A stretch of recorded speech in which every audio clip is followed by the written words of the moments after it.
भतीजा। आज हम आगाज करने जा रहे हैं एक इलेक्शन सेल का, जिससे हम आपको लम्हा ब लम्हा आगाह करेंगे और किस हल्के में क्या हो रहा है और कौन से हल्के से सियासतदान क्या कर रहे हैं और किस पार्टी का जोर ज्यादा है। आज हम आपसे मिलवाएंगे खुसूसी नुमाइंदों से, जो कि अपने हल्कों से बताएंगे कि कौन से हल्के में क्या चल रहा है। और आज हमारे साथ मौजूद है खुसूसी नुमाइंदा मियां जावेद साहब, जो कि क्राइम सेल इंचार्ज है नई आवाज न्यूज पाकिस्तान से। अस्सलाम वालेकुम सर। वालेकुम अस्सलाम। कैसे हैं आप? अल्हम्दुलिल्लाह। जी नाज़रीन, मैं आपको बताती चलूं, जहां भी एमपीए गुलाम हबीब अवान साहब हैं नून लीग से और शेख रोहेल असगर साहब जो हैं वो एमएनए हैं। जैसा कि मियां जावेद साहब हमने इलेक्शन सेल का आगाज किया है और मैं जानना चाहूंगी आपके हल्के से, आपके इलाके से, तो मैं पूछना चाहूंगी कि अवाम का क्या पॉइंट ऑफ व्यू है इस हल्के के हवाले से, क्या वर्किंग रही है आपके इलाके की? तीजा मैं आपको बताता चलूं, असगर साहब जो है ना वो काम तो करवा रहे हैं। जी जी, ठीक है। जो अपना गांव में है, हमारे गांव। अच्छा, आपका एरिया में गांव का एरिया कहाँ लगता है? सरहदी एरिया, बादल एरिया, गांव का एरिया है जी जी। ये ज्यादा गांव ही है इधर। सही, तो क्या कहलाता है वो एरिया सारा? बाटापुर भी है, उसमें वादा भी है, सारा अपना। यानी कि ये जो सारे बीआरबी के सराउंडिंग में एरिया आता है, मतलब वाघा बॉर्डर है और वो जो बाटापुर है, ये सारे इलाके उसी इलाके में आते हैं। बल्कि एरिया भी बल्कि एरिया में नहीं आता, वो तो वजीर आज़म का जो एरिया था। सही सही। तो शेख रोहेल साहब की क्या वर्किंग रही है? डेवलपमेंट के कोई काम करवाए हैं आपके इलाके में? हाँ, वो तो कर रहा है। सही, वो काम कर रहा है, वो गवर्नमेंट के वो काम कर रहा है, बाकी दूसरा कोई हमें नजर नहीं आ रहा। तो एमपीए गुलाम हबीब साहब की क्या अपडेट्स है, वो क्या कर रहे हैं अपने इलाके के हवाले से? और सबसे मेन थिंग इसके इलेक्शन जो है वो अनाउंस हो चुका है, इस हवाले से अब तक क्या वर्किंग रही है उन लोगों की, क्या जो है वो उनकी कोशिशें हैं, आपका पब्लिक का क्या पॉइंट ऑफ व्यू है उनके लिए? अभी तो ना यही निकले हैं हल्के में और ना दूसरा पीटीआई वाला निकला है। अभी तो अवाम के पास कोई नहीं जा रहा, लेकिन शेख रोहेल में काम करवाए हैं। यानी कि उन्होंने अपनी वर्किंग स्टार्ट कर दी हुई है और इसके अलावा डेवलपमेंट के काम भी उन्होंने करवाए हैं। वो करा है। सही। तो आपका एरिया जो है वो गांव का एरिया है, वहाँ पे क्या ज्यादातर सड़कों वगैरह का देहात का एरिया है, तो किस किस चीजों की जरूरतें रही है उस एरिया के हवाले से और अब तक क्या क्या हो चुका है? जरूरत तो सभी है, लेकिन वो काम उनकी गवर्नमेंट भी अब आई है। जी जी। तो काम हुआ है, पहले तो हुआ भी नहीं है कुछ। अच्छा, तो इससे पहले पीटीआई का दौरा रहा है, उस दौर में कौन था वहाँ पर और क्या वर्किंग रही उनकी? पीटीआई में हमारे थे अपना एमएनए थे, वो इलेक्शन हार गए थे चौधरी आजाद अहमद डयाल साहब से। अच्छा अच्छा। वो थे, लेकिन वो इलेक्शन हार गए, पीटीआई तमाम ही हार गई थी। पीटीआई का हल्का नहीं था वो, यानी कि वहाँ से सीटें नहीं ले पाए पीटीआई। दोनों तीनों हार गए थे। सही। ठीक है। ये नून लीग वाले जीते हैं। सही। तो गवर्नमेंट तो बन गई पीटीआई की, तो काम किसने कर लेते हैं? सही, यानी कि सीट्स जो है वो नून लीग ने ली, लेकिन गवर्नमेंट जो है वो पंजाब में पीटीआई की रही। लेकिन उस हवाले से अपने हल्के में जो लोग सीट्स जीत चुके थे उनकी वर्किंग अच्छी रही है, उन्होंने अवाम के लिए मतलब अच्छे इकदाम किए हैं। जी है, सही है। तो अब भी आपका जो पब्लिक का रुझान है, वहाँ के लोगों का रुझान नून लीग की जानिब है या फिर पीटीआई की जानिब है? अभी देखेंगे, अभी तो कुछ नहीं। अभी तो जब ये आएंगे ना लोग इधर आएंगे, अपना लोगों के पास आएंगे। अभी सिर्फ शेख रोहेल असगर साहब की ही वर्किंग जारी है, जो कि एमएनए है नून लीग से, और उन्होंने ही अपनी वर्किंग को जो है वो जो है मंजरे आम पे नजर आ रही है और उन्होंने डेवलपिंग के काम भी करवाए वहाँ पे। चले, बहुत अच्छा लगा आपसे बात करके। इसी हवाले से नाज़रीन, हमारे साथ एक और भी शख्सियत मौजूद है जो वो भी नुमाइंदों में से हैं और खुसूसी नुमाइंदों में से हैं, क्राइम सेल से हैं, उनसे भी बात होगी उनके एरिया के हवाले से, हल्के के हवाले से। आइए उनसे भी बात करते हैं। टर्की की है, बिल्कुल हलीमे लगती है। अम्मी अम्मी, एक बार चाय पे मिल लेना। पहले ये बताओ, उसे चाय बनानी आती है? हमारी वाली, स्याह रंग वाली नहीं। मैं सिखा दूंगा ना। तुम सुप्रीम जमाए अपना रंग, वही रंग है। हलीमे तो हमारे रंग वाली चाय सीख लेगी, पर अब मुझे टर्किश कौन सिखाएगा? यही तो है नई सुप्रीम, सुनहरा रंग हर कप में। नाज़रीन, हमारे साथ एक और रिपोर्टर मौजूद है वाल्टन से, मैं आपको इनको बताती चलूं, हमारे साथ मौजूद है जैन भट्ट साहब जो कि क्राइम रिपोर्टर, और इनसे जानते हैं कि इनके इलाके में हल्के की वर्किंग क्या है, वो पीटीआई से है या नून लीग। अस्सलाम वालेकुम जैन। जी वालेकुम सलाम। कैसे हैं आप? शुक्र अल्लाह। जैन आपसे भी मैं रिपोर्ट चाहूंगी कि हमें अपने इलाके से रिपोर्ट दीजिए, अपडेट कीजिए कि एक तो आप बताएं हमें कि नून लीग का कौन सा हल्का है और पीटीआई का कौन सा है, आप वो बताइए प्लीज।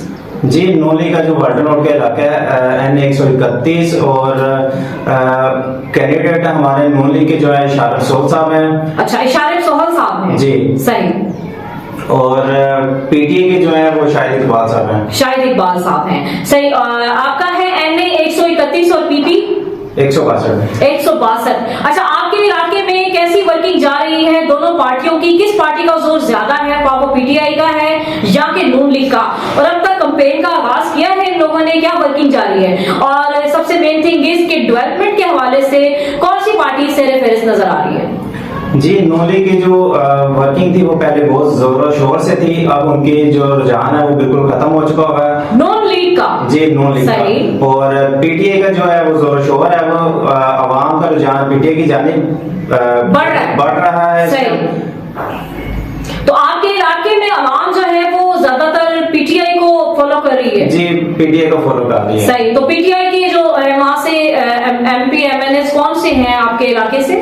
चौधरी शाहिद इकबाल। चौधरी शाहिद इकबाल साहब। चौधरी शाहिद इकबाल साहब ने डेवलपमेंट के हवाले से कोई वर्किंग की है आपके वाल्टर एरिया में? वहाँ पे ward system I think so. जी जी, कंटोनमेंट बोर्ड का एरिया है। जी, कंटोनमेंट बोर्ड का एरिया, वहाँ पे डेवलपमेंट के हिसाब से इन्होंने कुछ भी नहीं किया अभी तक। सही।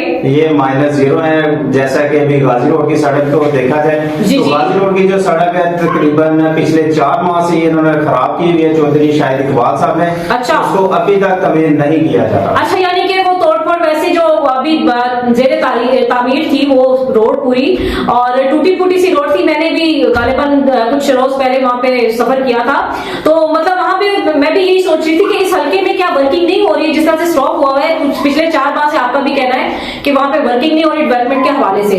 तो पीटीआई की सीट्स थी लास्ट टाइम पे, कौन सी सीट ज्यादा रही है? ये नून लीग का हल्का जीता था या कि पीटीआई का? ये पीटीआई का हल्का जीता। तो पीटीआई का ही बनता था ना वहां पे डेवलपमेंट के काम करवाना। तो आप बता रहे हैं कि उन्होंने अभी तक कोई वर्किंग नहीं की है, तो डेवलपमेंट के हवाले से नून लीग आगे जा रही है। जी, तो आप नून लीग का क्या आपको जो है वो इंटरेस्ट नजर आ रहा है? क्या उनकी कोशिशें ज्यादा है या कि पीटीआई की कोशिशें ज्यादा है? नून लीग की कोशिश ज्यादा जा रही है इस टाइम। नून लीग की कोशिश ज्यादा है, यानी कि जो सोहल फैमिली है, यासिन सोहल साहब के बेटे हैं इशारत सोहल साहब, उनकी वर्किंग है। आपने बताया जैसे कि नून लीग की भी वर्किंग अब स्लो हो गई है। जी बिल्कुल, उनकी भी वर्किंग अब स्लो हो चुकी है, तो ये कुछ भी नहीं कर रही है। तो पब्लिक ने नहीं उनके साथ कुछ मतलब ये बातें तय की कि भी हमारे इलाके में डेवलपमेंट के काम कर रहे हैं तो हम आपको वोट देंगे, या कुछ ऐसी कुछ सिलसिला नहीं है? पब्लिक तो इसमें बहुत ज्यादा परेशान है, जैसे कि अभी सड़कें भी खराब हैं और ट्यूबवेल भी आए रोज वहाँ पे खराब रहते हैं। पानी के जो ट्यूबवेल्स हैं और फिल्टर वो भी खराब रहते हैं। बाज लोगों को गैस भी मुहैया भी, जैसे कि अभी ये रमजान आने वाला है, रात 10 बजे गैस आउट हो जाती है और सुबह आती है, और ये रमजान के महीने में पता नहीं अब क्या करेंगे हमारे साथ। एग्जैक्टली ऐसे ही है। रमजान की आमद है, महंगाई का दौर भी सर पर है, और इलेक्शन की भी जो है वो स्टार्ट हो चुकी है मुहिम, और तमाम लोग जो है वो परेशान है। और खान साहब की जो सिचुएशन चल रही है, इस सारे सिनेरियो को देखा जाए तो बहुत सारी प्रॉब्लम्स भी सामने आ रही है। आवाम अभी तो यही सोच में है कि रमजान में क्या रेट्स होने जा रहे हैं। महंगाई के हवाले से कुछ आप अपना पॉइंट ऑफ व्यू बताएंगे? महंगाई के वाले से मैं बताना चाहता हूँ कि आटा जो है वो लाइनों में लग के वहाँ को लेना पड़ रहा है, जबकि ये गवर्नमेंट को चाहिए कि आम आदमी को सहूलत मुहैया की जाए, ताकि जो आम दुकान है वहाँ से इनको मिलना चाहिए, बजाय कि लाइनों में लग के। गवर्नमेंट का जो आटा है वो ज्यादा सुनने में आ रहा है कि जी एक नंबर जो है वो अनाउंस किया गया है, एक नंबर जो है वो अनाउंस किया गया है गवर्नमेंट की तरफ से, और कह रहे हैं कि रमजान में जो है वो पूरे मंथ में आटा जो है वो पता नहीं किस तरह से उनको मिलेगा। और मतलब कि उन्होंने जो है ये यूटिलिटी स्टोर्स का अनाउंसमेंट की है कि वहां से जो है आवाम जाके कलेक्ट कर सकती है, जबकि लास्ट कई सालों में नजर आया कि यूटिलिटी स्टोर्स पर भी लोगों का जो लाइन होती है वो इतनी लंबी होती है कि कई लोग वहां खड़े होकर बेहोश हो जाते हैं। इसका कोई और हल नहीं है? जी, इसका और कोई हल नहीं है। आवाम को बेवकूफ बनाया जा रहा है, लाइनों में लगाया जा रहा है, तो अवाम के साथ ये जुल्म तो हरगिज मत करें। बिल्कुल बिल्कुल, ये इनको- गवर्नमेंट को कहना चाहिए, सोचना चाहिए इस बारे में कि रोजों में जाकर ये चीजें खरीदारी करना और ये चीजें लेना कितना मुश्किल एक जो है ना काम है। तो बहुत शुक्रिया आपका जैन साहब, आपका मैं आपके इलाके से फर्दर भी रिपोर्ट चाहूंगी कि इलेक्शन सेल के हवाले से मुझे आपके इलाके की फर्दर रिपोर्ट भी चाहिए होगी, तो आप हमें वो जरूर प्रोवाइड कीजिएगा। टर्की की है, बिल्कुल हलीमे लगती है। अम्मी अम्मी एक बार चाय पे मिल लेना। पहले ये बताओ, उसे चाय बनानी आती है? हमारी वाली, स्याह रंग वाली नहीं। मैं सिखा दूंगा ना। तुम सुप्रीम जमाए अपना रंग। वही रंग है। हलीमे तो हमारे रंग वाली चाय सीख लेगी, पर अब मुझे टर्किश कौन सिखाएगा? यही तो है अपना। नई सुप्रीम सुनहरा रंग हर कप में। जी नाज़रीन, हमारे साथ इस टाइम एक और शख्सियत भी मौजूद है। मैं आपको इनका इंट्रोडक्शन करवाती चलूँ। वैसे तो ये किसी तारुफ की मोहताज नहीं है, आप इन्हें ऑलरेडी भी जानते हैं। बहुत ही सीनियर पर्सन है रिजवान कादरी, जो इस टाइम हमारे साथ स्टूडियो में मौजूद है और इलेक्शन सेल को इन्होंने ज्वाइन किया है। आइए चलते हैं इनसे बात करते हैं। अस्सलाम वालेकुम। वालेकुम सलाम। कैसे हैं सर आप? जी आप कैसे हैं? ठीक है अल्हम्दुलिल्लाह, बिल्कुल। सर मैं आपसे भी जानना चाहूंगी, जो मुल्की बहरान और ये तमाम मामला चल रहे हैं और रमजान की आमद है, महंगाई भी जोरों शोर पर है, और इसके अलावा मेन थिंग इज कि जो लास्ट टाइम मौजूदा सूरत-ए-हाल पे खान साहब की जो पेशी थी, उसके हवाले से भी मैं आपसे कुछ जानना चाहूंगी कि आप क्या अपना पॉइंट ऑफ व्यू देंगे इन सारी सिचुएशन पे, इन सारे मामला में। सीधा मैं सबसे पहले तो आपने जिस तरह बात की महंगाई की, तो उसमें बात करूंगा कि महंगाई जो है ना, वो अब मेरा नहीं ख्याल कि वो कम होगी, वो बढ़ेगी। जी जी। जिस तरह से पाकिस्तान की मैशत की सूरत हाल है, ऊपर से जो हमारे सियासतदान है, चाहे वो किसी भी पार्टी से ताल्लुक रखते हो, जी जी, चाहे आप PMLN को ले लें, PTI को ले लें, हर बंदा अपनी जगह पर अड़ चुका है। कोई भी बंदा मैशत का और पाकिस्तानी अवाम का कोई ख्याल नहीं है किसी को। जी बिल्कुल। तो ये मिल बैठकर ही इनको फैसला करना होगा कि इनको क्या इस मुल्क को आगे चलाना है या क्या करना है। ये क्यों नहीं सोच रहे इस बारे में कि आवाम जो है वो डे बाय डे वो एक जो है इस मुश्किलात में घुसती जा रही है, ज़हनी बीमार होती जा रही है, ज़हनी तवाज़ुन लोगों के डिस्टर्ब होके रह गए हैं। असल में बात ये है कि इस टाइम हालात ऐसे हैं कि ये कोई ना मतलब कोई भी इस बात को सोचने के ऊपर आ ही नहीं रहा कि क्या हमने इस अपनी जो है ना अवाम को रिलीफ देना है। असल में सियासत से निकलकर अब ये जातियात पर आ चुकी है बात। जी जी। अब इसको मेरे ख्याल से अना का मसला बना लिया, खान साहब ने भी अना का मसला बना लिया और पेशी को और इन चीजों को पता नहीं क्या बना छोड़ा अब उन्होंने। ये सियासत से बहुत पीछे रह गया काम। अब ये काम जो है ना, अब उसकी जातियात पे आ गया। आप देखेंगे जिस तरह पकड़ दखल शुरू हो चुकी है। आज भी हसन नियाजी को पकड़ा गया, अदालत से उनको उठा लिया गया। इस तरह से रात शिबली फराज के घर पे रेड हुआ। इस तरह से दीगर लोगों को उठाया जा रहा है। तो मुझे नहीं लगता कि पाकिस्तानी सियासत का कोई रुख ये अपने इस उलझाव में लगे हुए, रमजान की आमद है और मौजूदा गवर्नमेंट जो है वो डे बाय डे रेट्स बढ़ाती जा रही है। इस सूरत हाल में क्या कैसे मुल्क चल पाएगा, पब्लिक कैसे सर्वाइव करेगी? अगर बात मैशत की करेंगे ना, तो बात ये है कि जब तक आपके मुल्क के अंदर सुकून नहीं होगा, इंस्टेबिलिटी ऐसी ही बरकरार रहेगी, तो कभी भी बाहर से लोग आप इन्वेस्टमेंट नहीं करेंगे, ना बाहर से पैसा आएगा, चलते रहेंगे। मुझे तो इस बात का भी डर है कि कहीं पाकिस्तान जिस तरह ये काफी अर्से से सुनते आ रहे हैं कि पाकिस्तान डिफॉल्ट कर जाएगा, कहीं बाकी ऐसा ना हो वो डिफॉल्ट कर जाए। तो क्योंकि किसी को भी कोई पाकिस्तान का ख्याल नहीं है, चाहे वो कोई भी पार्टी हो। इदारों पे हम लोग इल्जाम तराशी इसमें मौजूदा गवर्नमेंट को तो कम से कम सोचना चाहिए, पंजाब से और या अदर जो है वो सूबों से, कि जो सूरत हाल चल रही है, रमजान की आमद है, लोग ऑलरेडी बहुत ज्यादा कशमकश का शिकार हो चुके हैं और ये जो एहतजाजी रैलियां हैं, ये तमाम चीजें, इनको रोक कर क्या रमजान के बारे में कुछ सोचा जाए? कुछ लोग असल में बात यह है कि मैंने आपको पहले भी एक चीज अर्ज की है कि यहाँ पर अब सियासत से निकलकर बात जातियात पर आ गई है। यहाँ पर हर पार्टी ये समझ रही है कि अगर उसको वो हार जाएगी या अगर वो इलेक्शन में उसको वो उसके मुताबिक नतीजा नहीं मिलेगा, तो वो या तो वो एक रोना रोएंगे कि हमारे साथ धांधली हो गई, या फिर वो गाली गलौज करेंगे, या फिर वो रोड्स पे आ जाएंगे। ये एक ऐसा तर्ज सियासत बना लिया गया है जो चंद अरसे से, मतलब पहले ऐसा नहीं था जितना अब खराब हो चुका है।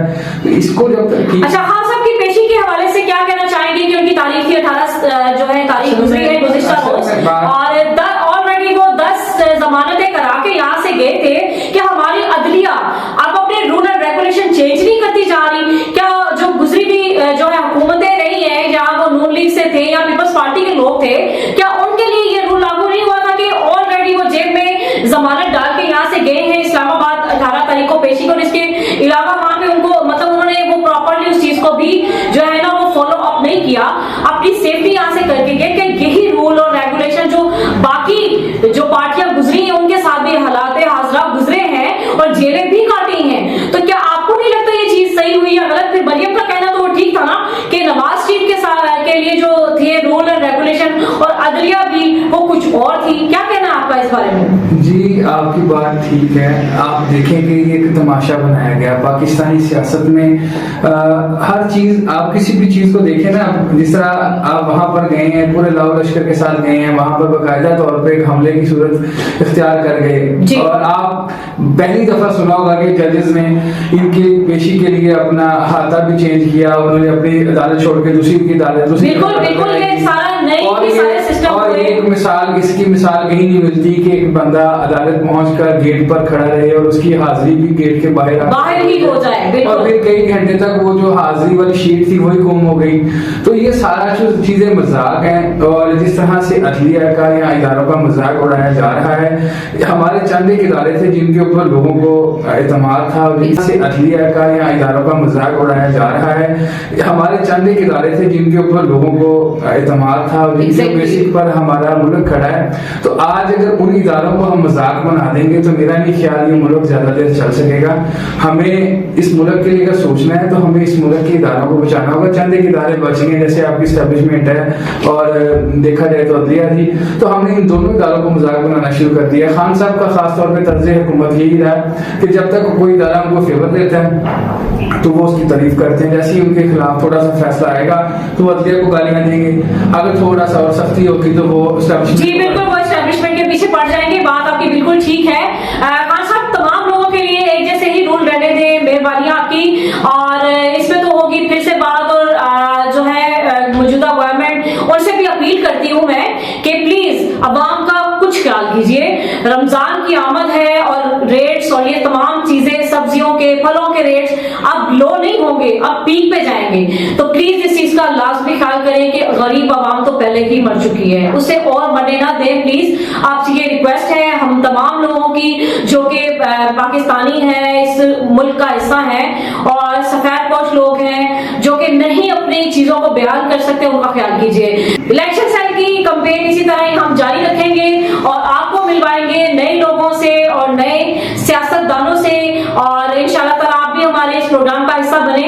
बहुत शुक्रिया, आज के लिए बस इतना ही, इंशाल्लाह फिर हाजिर हूँ।